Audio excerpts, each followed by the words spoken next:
अभी कुछ दिन पहले एक ब्लॉकबस्टर का हिस्सा रह चुके हैं। बायोपिक्स की बात करें या सच्चाई से जुड़ी जो पिक्चरें होती हैं उसमें जरूर नजर आते हैं। राज अर्जुन साहब के लिए जोरदार तालियां हो जाएं। Come on, a brilliant actor from the industry. ये ऐसे कलाकार हैं जो बहुत ज्यादा हल्ला नहीं मचाते लेकिन इनका काम हल्ला मचाता है। Welcome sir. End of course someone who is gorgeous, someone who's very talented और इस फिल्म के साथ डेब्यू कर रही हैं। Ladies and gentlemen, please put your hands together for Anusriya Tripathi. She is here with us. अरे रे बोल रे नाती हल्ला बोल। And that's all about it. Of course, the captain of the ship, ladies and gentlemen, Yata Satyanarayan साहब के लिए एक बार जोरदार तालियां।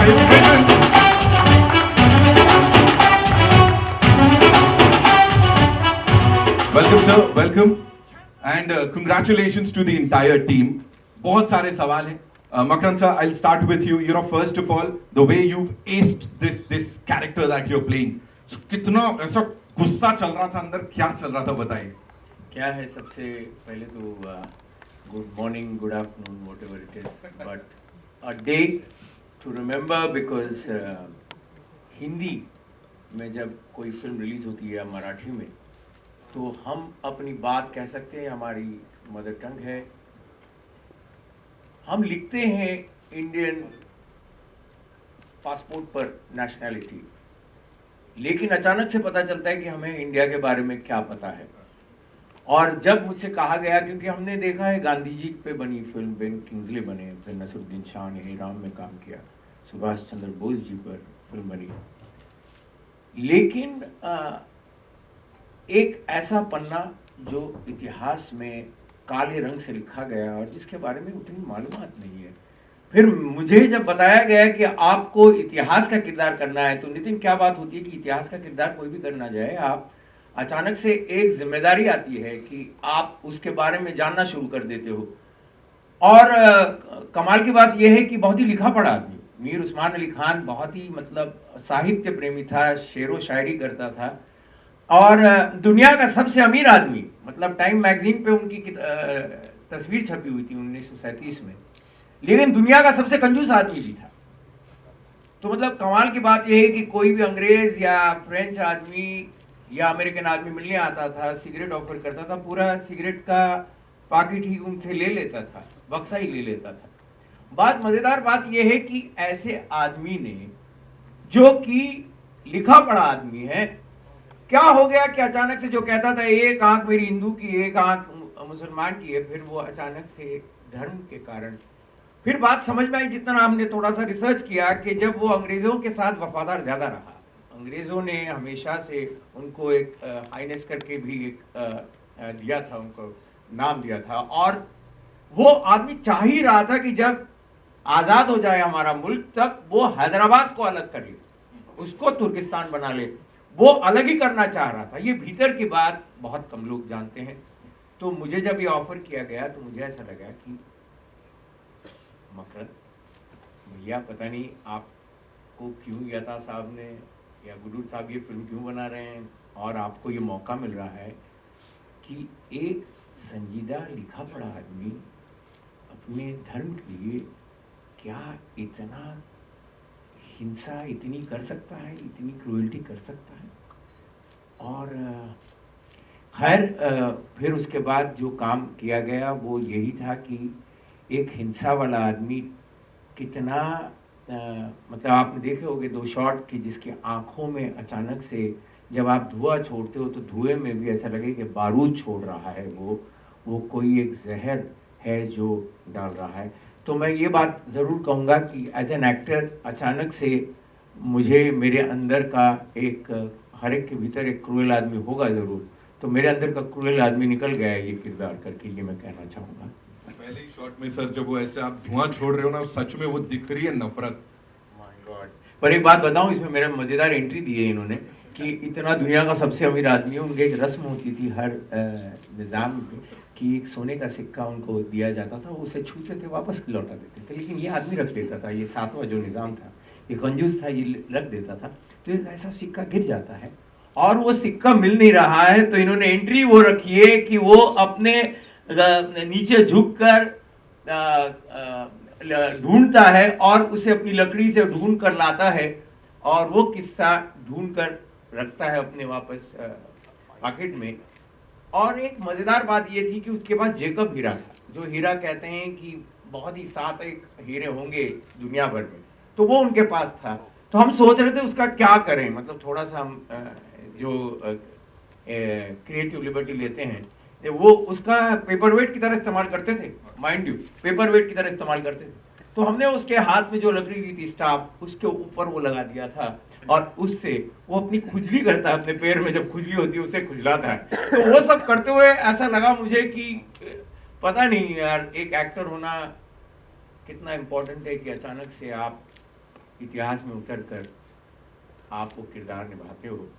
मैं अपने आप को थोड़ा सा भाग्यशाली समझूंगा कि मैं इस फिल्म का हिस्सा हूँ।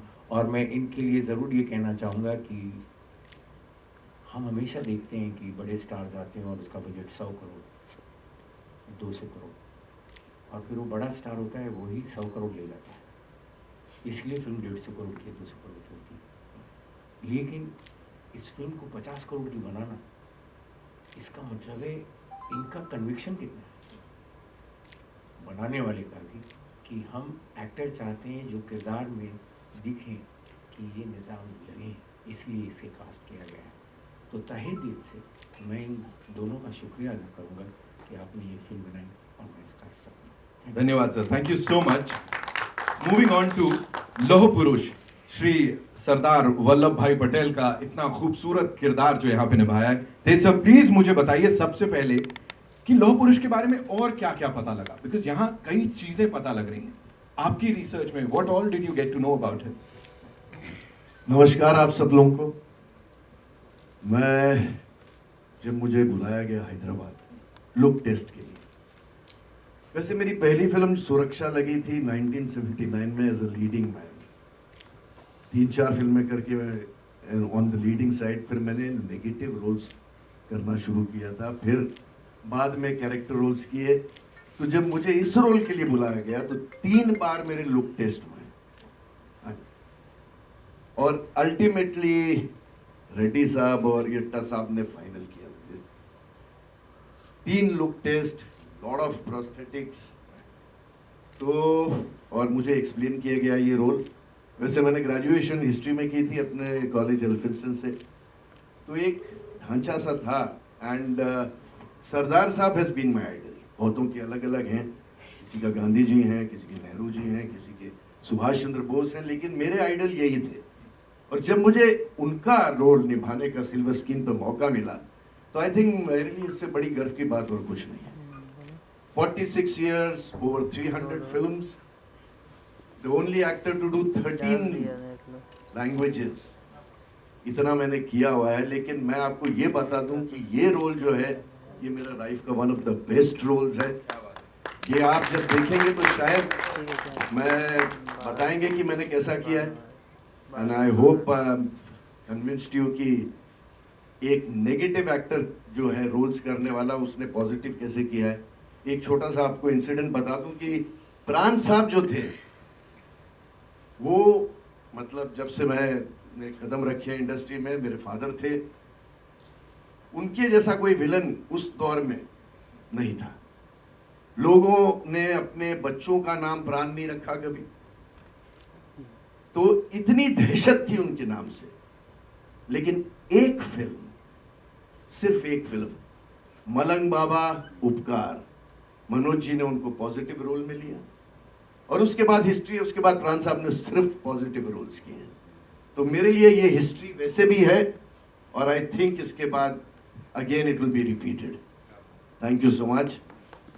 Thank you so much sir.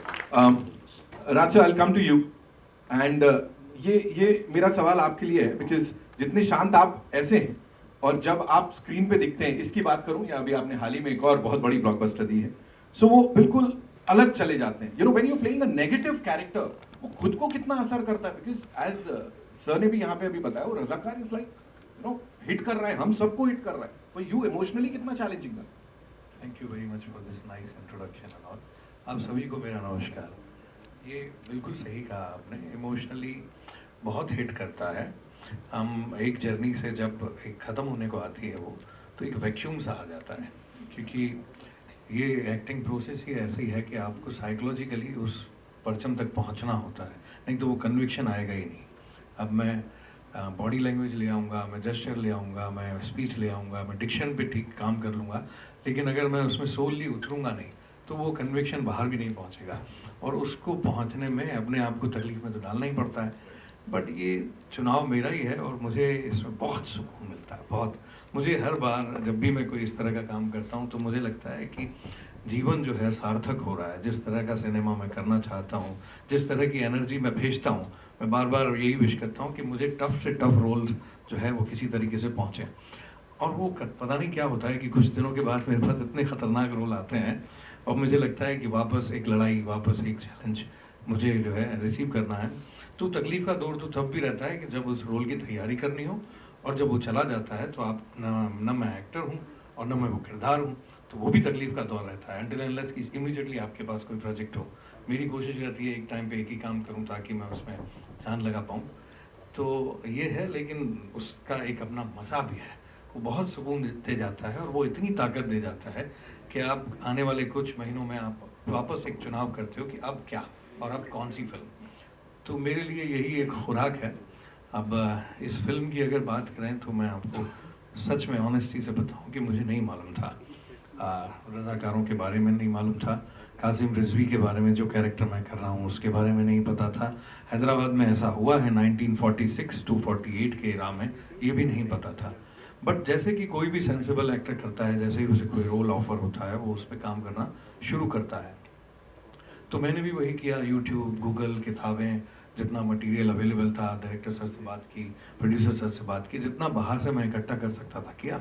और उसके बाद वो जो एक इंटरनल जर्नी आपकी शुरू होती है वो किया। और ज़्यादा जैसे कि मैं कोशिश नहीं करता हूँ बनने की, वो होने लगता है। बस ये है कि आप उतनी ईमानदारी डाल दो उसमें, दिन रात सोते जागते खाते पीते बस उस कैरेक्टर के बारे में सोचो, तो अपने आप बॉडी लैंग्वेज, जेस्चर, पोस्चर सब आ जाता है, सब आ जाता है। और इसी ज़िंदगी का एक एक्टर को बहुत मज़ा आता है और मैं उसी मज़े को ले रहा हूँ अभी।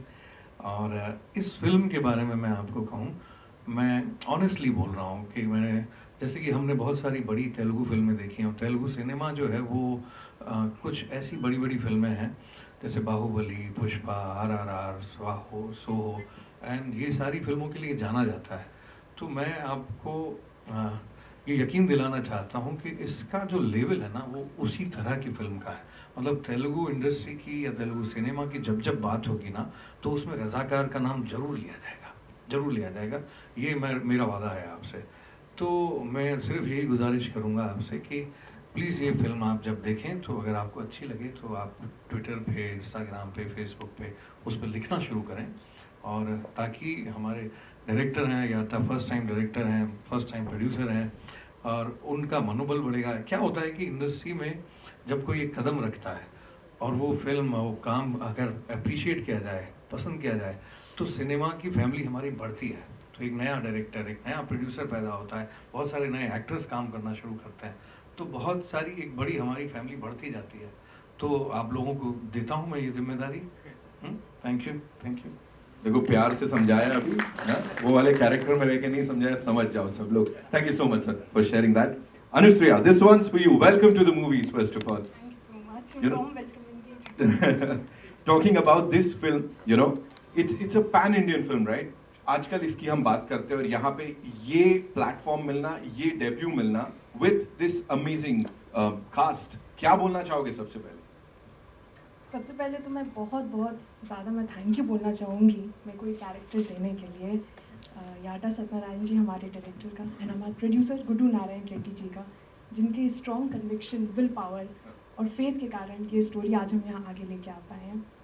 2 साल पहले जब इन्होंने ये स्टोरी मुझे पता चली तो आई फेल्ट सैड कि कैसे being an academically inclined student मुझे इस सब्जेक्ट के बारे में नहीं पता था, और मुझे स्टोरी देख के समझ में आ गया कि this movie is going to create history, and इसमें पार्ट मिलना means we are going to create history. So that is why I was very very excited, really looking forward to it. And one small thing I want to share specially to the youth of the nation, हमें नहीं पता है सरदार वल्लभ भाई पटेल के बारे में इतना, और हमारी पूरी टीम, हम कल स्टैचू ऑफ यूनिटी गए अपनी श्रद्धांजलि देने के लिए सरदार पटेल जी को। तो वहाँ पे गाइड ने एक छोटी सी बात बोली कि ये जो मटेरियल बना है पटेल जी का 112 meter tall stands, that is going to last for at least 1000 years तक डैमेज नहीं होगा। What is the significance of it कि 1000 साल तक वो टॉल खड़े रहे। तो आप ये मूवी देखिए तो आपको फिर समझ में आएगा क्यों आगे की 10 सेंचुरीज तक मेरे बच्चे हमारे आगे कितने जनरेशन तक सरदार वल्लभ भाई पटेल को याद रखें। क्योंकि सरदार वल्लभ भाई पटेल हैदराबाद को दिल बोलते थे, हार्ट बोलते थे हमारे भारत का, एंड ही मेड श्योर कि वो दिल का टुकड़ा ना टूट जाए। बस thank you so much. Thank you so much. इससे पहले मैं डायरेक्टर साहब से बात करूं, ये बनता है सवाल सर के साथ वो केमिस्ट्री कैसी रही स्क्रीन पे और क्या सीखने को मिला और क्या नहीं सीखा बिल्कुल। What was that one thing Makarand sir के बारे में जो ये है कि नहीं मेरे को ये नहीं, बस ये नहीं सीखना। मैं इतना बता दूं कि वो आ गई और मुझे अचानक से लगा कि कुछ ज़्यादा ही खूबसूरत कोई तो आपके साथ आ गया, और मुझे ऐसा लगा कि यार किरदार में रहूं, इससे ज़्यादा कुछ नहीं हो सकता। सही बात है, कभी कभी क्या हो जाता है, आप नहीं बहुत खूबसूरत सी चीज़ आपके घर ले आ जाते हो और फिर उसको मैच करने के चक्कर में कपड़े पहनना शुरू कर देते हो। तो ये जब आ गई सेट पर तो ऐसा लगा, पीछे बैठी हुई थी, कैमरामैन भी मुझसे ध्यान हट गया, उसका ध्यान थोड़ा इनकी तरफ हुआ, मतलब मेकअप वाले हो, कॉस्ट्यूम वाले हो, सब कुछ। अचानक से हमें भी लगा कि ये पूरी ऐसी फिल्म में, इंटेंस फिल्म में एक खूबसूरत लड़की आ गई तो क्या होगा। Anyway, but I must say she was present, she was confident, she added to the scenes which अचानक से आपको एक कहते हैं ना कि एक महक भी चाहिए होती है, फूल की महक भी चाहिए होती है फिल्म में, where we are seeing the bloodshed and she was the one, I must say that. मेरे लिए तो यस, मेरी ट्रेनिंग स्टार्ट हुई 3-4 मंथ्स के लिए। जो मेरे ट्रेनर थे, जो एक्टिंग के गुरु जी थे जिन्होंने सिखाया, उनका शुरू से ही था कि आपको मकरंद जी के साथ अपना स्क्रीन शेयर करना है। सो आपके कारण आप स्क्रीन प्रेजेंस उनका नहीं ख़राब होना चाहिए। तो वो मोटिवेशन बहुत स्ट्रॉन्ग था कि he is one of the most legendary actors in our generation, और उनके साथ स्क्रीन शेयर करना मेरे लिए बहुत बड़ी सौभाग्य की बात थी। And finally he made me so comfortable on screen. मुझे इतना डर लग रहा था इनके साथ, लेकिन पूरे टाइम छोटी छोटी टिप्स देना, तो आप बहुत कुछ सीखते हैं जब फाइनली आप एक इतने बड़े एक्टर, और not just one, all 3 actors I have seen on screen, मतलब लोकेशन में भी कैसे परफॉर्म कर रहे हैं। For the last, of course, moving on to the Kaptan साहब, याटा sir, welcome and thank you for this. यहाँ जो हम लोग बात कर रहे हैं इस समय इस फिल्म की, सबसे पहले वो कन्विक्शन आपका भी बड़ा मायने रखता है जब आप ऐसी फिल्म बना रहे होते हैं और उस एरा को रिक्रिएट कर रहे होते हैं। सबसे पहले बताइए उसमें डिफिकल्टी हुई या आसान था सब कुछ? Thank you Nitin ji. सबको नमस्कार, Bollywood media friends and Bollywood audience, सबको नमस्कार। आप क्षमा कीजिए, मेरे को हिंदी बात करना नहीं आता। मेरे को थोड़ा अरबी थोड़ा उर्दू मिक्स होता, क्यों बोल तो हमारा बास निज़ाम है, और निज़ाम था उन्हें, निज़ाम वही सिखाया मेरे को, वही आता, तो आप क्षमा करना पड़ेगा। नितिन जी, आप सवाल पूछा है, ऐसा वाला मूवी निकलना बोले तो पहले प्रोड्यूसर को गट्स रहना चाहिए। प्रोड्यूसर नहीं है तो हमें, मेरा माइंड में कितना स्टोरी है तो भी, मेरा कितना टैलेंट है तो भी वो नहीं निकाल सकता मैं। मगर मेरा प्रोड्यूसर, मेरा भाई गुडू नारायण रेड्डी साहब ने ये मूवी निकालेंगे बोल के मेरे को ऑफ़र दिया, मगर मैं भी सोचा, क्यों बोले तो मैं अभी फर्स्ट स्टेप में हूँ। मैं अच्छा हीरो चाहिए, अच्छा हीरोइन चाहिए, कमर्शियल मूवी चाहिए, कमर्शियल फाइट चाहिए, जब भी पब्लिक जब भी देखता। मगर मैं बाद में मैं क्या सोचा बोले तो अब हमें थाउजेंड्स ऑफ फिल्म्स हिंदी में आया, मगर शोले को देखते हैं। बहुत सारे फिल्म्स इंग्लिश में आया, मगर गॉडफादर को देखते हैं। बहुत सारे फिल्म्स तेलुगु में आया, मगर माया बाजार को देखते हैं। ये फीलिंग के बाद मैं भी वही सोचा, वो तीनों के बाजू रजाकार खड़े करता। क्या बात, रजाकार। ये सिनेमा नहीं, ये हिस्ट्री है। इसमें हमारे फोर फादर्स का, ग्रैंड फादर्स का, हमारे मिट्टी का, आंसू हैं, खून है। ये रियल हिस्ट्री है, ये रिक्रिएटेड हिस्ट्री नहीं, ये रियल हिस्ट्री है, ट्रू हिस्ट्री है। ये हिस्ट्री में हमारे महाराष्ट्र में औरंगाबाद, नांदेड़, परभणी, उस्नाबाद, 5 डिस्ट्रिक्ट्स है। वो 5 डिस्ट्रिक्ट्स में 358 विलेजेस क्या बोलते हैं नाशन हो गए। वो स्टोरी किसको मालूम हमारे महाराष्ट्र में? अभी तक किसको भी नहीं मालूम। उस्मानाबाद में ईट बोल के एक विलेज रहता, वो विलेज में किशन राव ठाके बोल के एक हिंदू रहते थे। उसका घर के ऊपर कभी भी वो काचाई का झंडा रहते थे,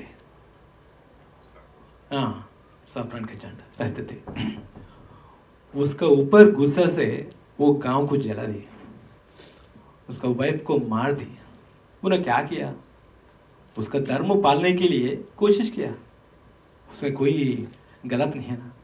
ऐसा वाला हिस्ट्री किसको भी नहीं मालूम। हमें महाराष्ट्र में पैदा हुए, मराठी बात कर रहे हैं, 5 डिस्ट्रिक्ट्स है वो निज़ाम हिस्ट्री में, निज़ाम किंगडम में, मगर महाराष्ट्र को नहीं मालूम। महाराष्ट्र में खाली छत्रपति शिवाजी मालूम, नहीं तो अब मार्केटिंग कर ले रहा कोई पॉलिटिकल लीडर्स है ना, महान है नहीं, अब हब है सो पॉलिटिकल लीडर्स कौन मार्केटिंग कर लेता उन्हीं पे फोकस में रहता।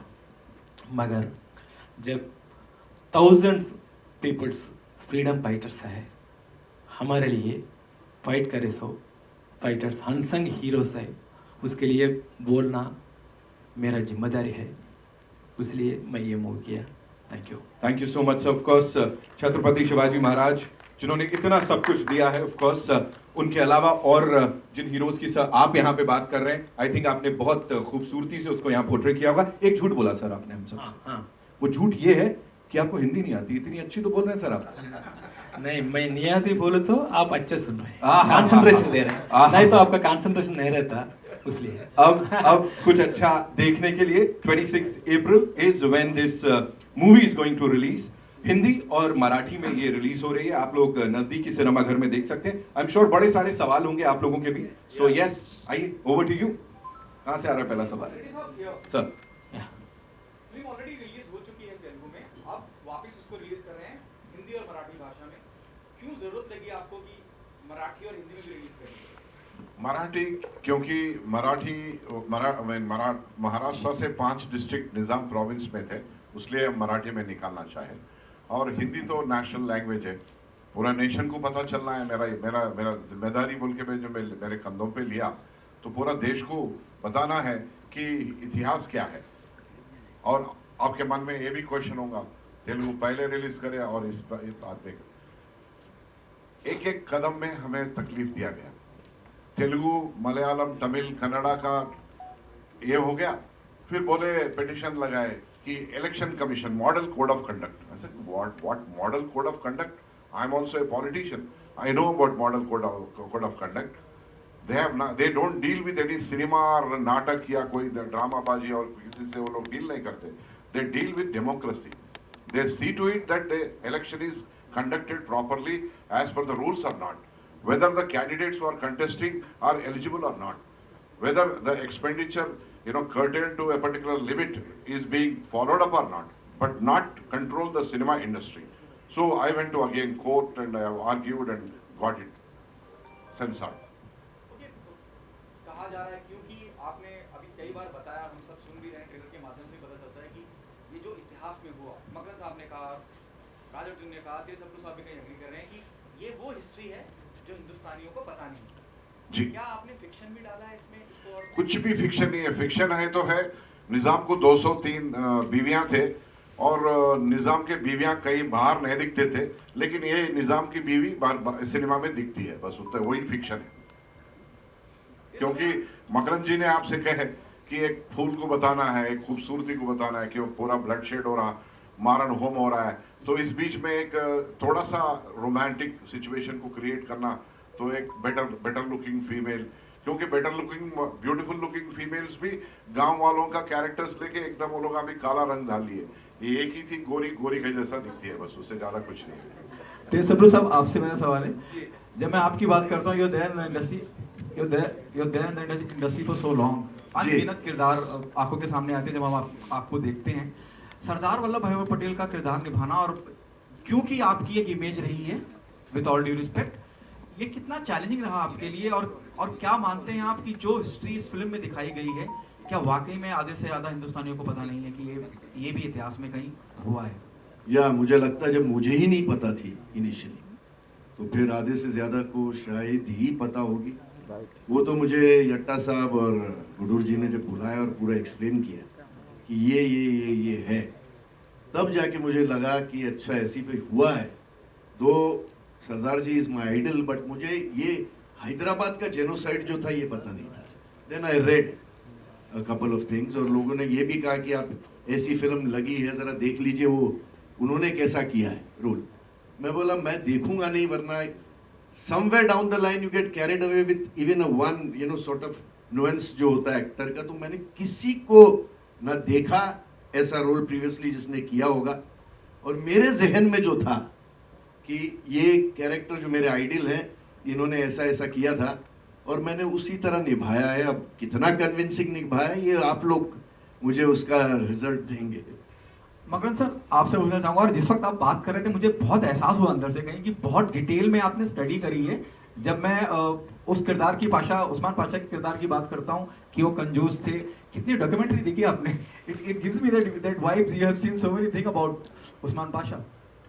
असल में क्या है कि एक्टर अपना प्रोसेस बताता नहीं है किसी को। पर सच बात बताऊं, जैसे कि राज ने भी अच्छी खूबसूरत बात कही कि हम जब एक्टिंग करते हैं तो एक मटेरियल होता है हमारे पास स्क्रिप्ट, लेकिन उसके बाद दूसरा मटेरियल होता है जो यहाँ पर था। मतलब एक एक्टर नहीं तो उसको इमेजिन करता है कि उसके पास्ट क्या होगी, what is his spirituality quotient, emotional quotient, his intelligent quotient, his violence quotient. There are many quotients which he thinks about it. But in this case, there was history, and still the history which was untold. So there were a lot of things which were missing. But कई किताबों में कुछ references थे, कुछ लोग कहीं पर reference ये थे कि वो बहुत ही अच्छे थे, उन्होंने बहुत तो वो इतिहास कभी कभी आपको गुमराह भी कर सकता है। मैंने उसके इम्पोर्टेंट हाइलाइट्स लिए ऑफ कोर्स, और उसके बाद एक बात समझ में आई कि मुझे कास्ट किया गया, मैं तो 5 फीट 10.5 इंच का आदमी हूँ, और वो मीर उस्मान अली खान साहब 5 फीट 3 इंच के हैं। तो कैसे करें उसको, एक मेरे दिमाग में था जो मैंने उतना शेयर नहीं किया।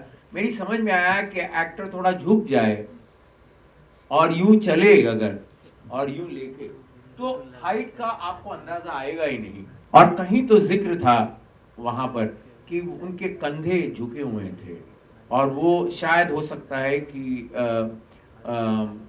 जो वेयर एंड टेयर जो उनकी जीने की लाइफस्टाइल थी, I don't want to elaborate on that, but वो जो थी उसकी वजह से वो झुके हुए थे।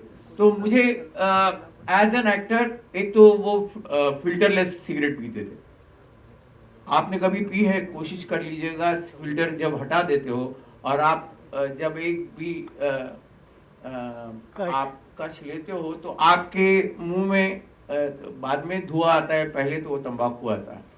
तो वो तंबाकू जब आया, और वो उससे मुझे लगता है कि वो किरदार का जो कड़वाहट थी, देखो लिखा पढ़ा आदमी और भी डेंजरस क्यों होता है, क्योंकि वो बहुत लिखा पढ़ा, उसको पता है लिखने पढ़ने से ही उसमें ज्यादा पावर आ गई। ही कैन रूल, अनपढ़ गवार लोगों को he can rule, so he was a ruler. तो ऐसा रूलर जब लिखा पढ़ा आदमी करना हो आपको, तो मैंने कोशिश की, सच बताऊं तो यता साहब ने एक्चुअली एज ए डायरेक्टर ध्यान रखा, और इतना बजट बढ़ता चला गया। मैं बताऊं, वहां पर जो कटलरी आती थी, सीन चालू होता था, ये आपके देखते थे, कहते थे ये इसका नहीं है, लाओ ये चेंज करो, ये खुद ही। मतलब मेरी तो समझ में नहीं आया, ये पहला प्रोड्यूसर है जिसको हमारे जितना ही हो सकता है हमसे भी ज्यादा मालूमात हो हिस्ट्री की, तो ये तो इन्होंने जवाब देना चाहिए, ऐसा मैं कहूँगा। कितना जरूरी है इस तरह के प्रोड्यूसर्स को और ज्यादा अप्रिशिएट करना, क्योंकि you know there is a monopoly happening in the industry. How important such independent producer to be a part of this industry.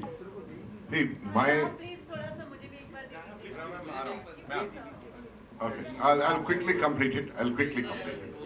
See, I am a critic by myself. मैं critically movie को देखता हूँ तो मैं मेरे दिल में भी कुछ गुस्सा आता है, डायरेक्टर ये लोग ठीक नहीं निकाला ये प्रोडक्ट। फॉर एग्जांपल आपको एक बात बोलता हूँ, जैसा ही शूटिंग शुरू हो गई महिंद्रा जीप लेके आके खड़ा दिए डिपार्टमेंट। महिंद्रा थी का 1946-47 में महिंद्रा नहीं थी, विलीज थी। तो पूरा 2 दिन का शूटिंग को स्क्रैप करके फिर नया पुराने जीप खरीद के फिर रीशूट करे, he shot it. So I used to be so phone, जब एक फ़ोन कान पे रहता था, एक यहाँ बात करते थे, वो फ़ोन मेरे को कहीं बहुत 25-30 साल पहले कहीं ऐसा एंटिक शॉप में मैं लेके रखा था, तो वो है। Luckily he use that phone also. बहुत सारी चीज़ें हैं, मैं we don't have much time because other gentle ladies and gentleman have. Runa from web Duniya. मैं आप सभी को ये कहना चाहूँगी कि मुझे बहुत अच्छा लगा है। हाय मकरंद, हाउ आर यू? बड़ा ज़र से अंतर यहाँ मैं आपसे मकरंद, आपसे या डायरेक्टर साहब अगर कोई जवाब देना चाहे, हिस्ट्री जो सब्जेक्ट होता है हमें बहुत कुछ सिखाता है। History is the best teacher. इस बात को कैसे लेते हैं? आज ये हिस्ट्री जो दिखाई जा रही है नई जनरेशन को क्या सिखा सकती है? आई थिंक जैसे अगर नए जनरेशन तो ठीक है, मेरी जनरेशन भी सीख रही है। मतलब हमें भी नहीं पता था क्या होता है कि हम अपना जीना शुरू कर देते हैं, हम इतने उलझ जाते हैं अपने जीवन में कि हम भूल जाते हैं कि हम 26 जनवरी मना लेते हैं या 15 अगस्त मना लेते हैं, लेकिन हम भूल जाते हैं कि वहाँ तक पहुँचने के लिए क्या क्या गुजरा है, इस चीज़ से गुजरे हैं। और जहाँ तक कला का ये एक इम्पोर्टेंट कर्तव्य है कि वो आपके सामने, समाज के सामने अपना वक्त तो रखे ही, लेकिन उस वक्त तक जो पहुँचे हैं वो विचारधारा को भी आपके सामने रखना पड़ेगा, तभी तो आपको समझ में आएगा आज का आदमी ऐसा क्यों है। तो मुझे लगता है इतिहास का वो बड़ा काम एक कला माध्यम से किया जाता है, तो जिसमें एजुकेशन ये उसका एक अहम हिस्सा है, और इसलिए शायद ये इस फिल्म को चुना गया है। आई थिंक याता can say more about it, but that's what I feel. History is important part of entertainment, as you say it, as entertainment. I have one more slide. See, as this is a historical film based on the untold history, how many people know that this country got twice independence? Because today, if you look at the whole as a country, the whole country got minus Hyderabad princely state on 15th August, the independence. Whereas Hyderabad princely state was liberated on 17 September 1948, 396 days later. So 2 बार हमें आज़ादी मिली है इस देश के वासियों को, एक fully, second partly. तो ये भी जाना जाता है, लोगों को बताया जाता है। आपसे ये जानना चाहूँगी, कहते हैं कि आजकल हिस्ट्री, मतलब मैं अपने स्कूल टाइम से सुनते आ रही हूँ कि हिस्ट्री को एक बार फिर से लिखा जाना चाहिए, इतिहास को फिर से नए तरीके से लिखा जाना चाहिए। उरी जैसी फिल्म या रज़ाकार जैसी फिल्म जब आती है तो ये उस वक्तव्य को, ये उस बात को कितना सपोर्ट करती है कि हिस्ट्री वापस लिखी जा रही है? See, Uri, Razakar and all these are very small aspects of our history. The amount of history जितना है, पूरा दुनिया को अगर पेज बाय पेज अगर पूरा फैलाते गए तो भी उतना, उससे ज़्यादा हिस्ट्री अपना है। तो आजकल के बच्चों को ये कंप्यूटर में, मोबाइल में, व्हाट्सएप, ये सोशल मीडिया में आके they have limited themselves to their own standards of living, but very unfortunate that they are unable to look at the past. So वो पास्ट को ऐसा ही एक बार जगा जाता है सिनेमा के जरिया या कोई नाटक का, कोई स्टोरी, कोई बुक के जरिया। तो मैं सोचा ये बहुत इंपॉर्टेंट है इस देश में, क्योंकि एक राजा, एक पर्टिकुलर मजहब का आदमी, और उसी का प्रजा के ऊपर उन्होंने फोर्सफुल करके मजहब बदलने की कोशिश की, तो ये बहुत बड़ा हिस्ट्री है। सबसे ज़्यादा, सबसे अल्टीमेट हिस्ट्री ये है, इस देश वालों को जानकारी होना चाहिए, वो है रज़ाकार, पक्का। और बाकी बहुत सारे मॉन्यूमेंट्स है, किंग्स है, बहुत सारे हैं, उनके ऊपर स्टोरीज या सिनेमास, नाटक या OTT प्लेटफॉर्म पे बहुत से आ रहे हैं, और आगे भी आएंगे। बहुत सारी चीज़ें हमारा भी ऊपर जिम्मेदारी है। I will also be continuing my profession of producing, because once I got attached to this, I am unable to forget that, I like this particular thing because it can keep me active as I am today, 62 years. Otherwise, I'll be living sedentary life. Okay, I'm done, I've achieved everything. No, I want to be active, then I'll be roaming around the whole country and the world again and again. So I would like to bring it to the notice of my countrymen and also the world. Thank you. Hello, Narayan Reddy ji here. I am Ramesh Rao from the Daily Charcha magazine. Sir, first of all, congratulations to you. Thank you, sir. आप हमारे young generation को इस इतिहास के बारे में बता रहे जो उन्होंने हमारे देश के लिए इतना किया है. So, and what I am saying, it's very nice. Is this, since it is a patriotic film also you can call it. So, is there are songs which are with patriotic words? ऐसा कुछ आपने songs are there? Yes. See, the unsung heroes of the Nizam princely state, they belong to the common people, the peasants, ordinary peasants have revolted against his own king. And they were supported by Arya Samaj, they were supported by communists, they were supported by Congress, they were supported by Vedic Sanghs, they were supported by many other organizations. We have paid tributes in the form of a song at the end of the movie. जब end होता ना, जो अपन बाहर नीचे से ऊपर आ रहे थे, एक गाना सुन रहे थे. That song is dedicated to those people, all those people and the unsung heroes. And one more thing, after this movie is produced and released, Government of India also took a very major decision. That is, bringing out a gazette which states that Government of India henceforth will celebrate the liberation of Hyderabad officially. That is on 17th September every year. Government of India is going to celebrate because it's a Government of India's achievement at that time. Sardar Vallabhbhai Patel was the Deputy Prime Minister and also the Union Home Minister. He took the responsibility as a Union Home Minister, Gृह मंत्री होने के नाते उन्होंने ये liberation किया और Government of India bringing out